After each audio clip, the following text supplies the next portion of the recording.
సుమారు 1:15 అయినప్పటికీ అప్పుడే అయిపోయిందా అనిపించే విధంగా పిన్ డ్రాప్ సైలెన్స్తో అందరూ ఆశాంతం ఆసక్తిగా విన్నారు.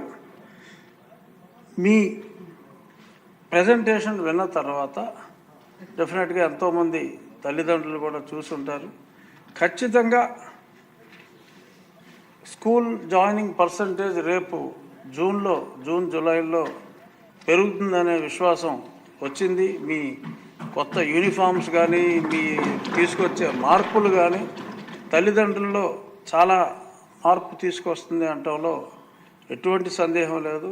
ఒక వ్యవస్థ బాగుపడాలన్నా పాడవాలన్నా నాయకుడే ముఖ్యం. పాడవాలంటే నాయకుడి పాత్ర ఏంటో గతంలో చూసాం. ఇప్పుడు బాగుపడాలంటే ఏంటి అనేది మీ అద్భుతమైన ప్రజెంటేషన్తో విజన్ 2047 ఎస్ అది ఉండాలి.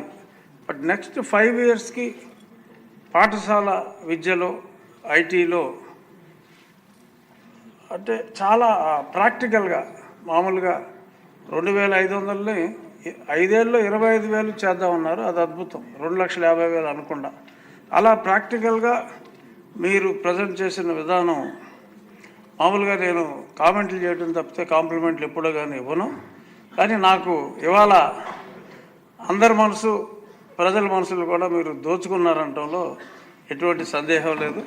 అలాగే ఈ 0, 1, 2 ర్యాంకులు ఉండకుండా అన్నీ 3, 4, 5 ఉండాలన్నారు. ఇక్కడ నాదొక చిన్న విజ్ఞప్తి ఏంటంటే, ఏ నియోజకవర్గం అయితే ముందుగా 0, 1, 2 లేకుండా చేస్తారో వాళ్ళకి ముఖ్యమంత్రి గారు, విద్యాశాఖ మంత్రి గారు ఎక్స్క్లూజివ్గా ఒక డిన్నర్ ఇస్తే వారి సంక్షేమం కోసం విద్యార్థుల సంక్షేమాన్ని బాగా చూసుకుంటారు. అది ముఖ్యమంత్రి గారు, విద్యాశాఖ మంత్రి గారు ఫస్ట్ కమ్. స్లోగా అందరూ వచ్చేస్తారు అనుకుంటున్నా. ఎక్కడైతే ఆ రేటింగ్లు లేకుండా 0, 1, 2 లేకుండా చూసుకుంటారో మీరు ఒక మంచి లంచ్ ఇస్తే డెఫినెట్గా అది చాలా ఒక మోటివేషన్ లాగా ఎమ్మెల్యేలు అందరికీ కూడా ఉంటుందేమో. దయచేసి ఆలోచించండి. డెఫినెట్గా నేను 3 నెలల్లో అయితే నేను వచ్చేస్తాను మీరు ఒప్పుకుంటే. ఆల్రెడీ 3/4 వరకు అయిపోయింది నాకు. డెఫినెట్గా వస్తాను. తర్వాత స్టూడెంట్ అసెంబ్లీ అనేది మీరు చెప్పింది చాలా ఇంట్రెస్టింగ్గా ఉంది.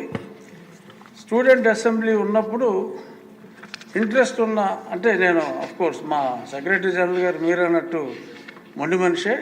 బట్ మా స్పీకర్ గారు మేము మీ అసెంబ్లీ పరిదినాలు కూడా ఇవాళ 7 అయినా కూడా అందరూ ఆసక్తిగా ఉన్నారు. సో సబ్జెక్ట్ ఉంటే చెప్పేవారు ఉంటే అసెంబ్లీ పరిదినాలు కనీసం 60 రోజులు సంవత్సరానికి ఉండేలాగా ప్రభుత్వం తరఫున మీరు చూస్తే డెఫినెట్గా ఈ స్టూడెంట్ అసెంబ్లీ ఉన్నప్పుడు మేము ఆ పైన కూర్చుని కూడా చూస్తాం.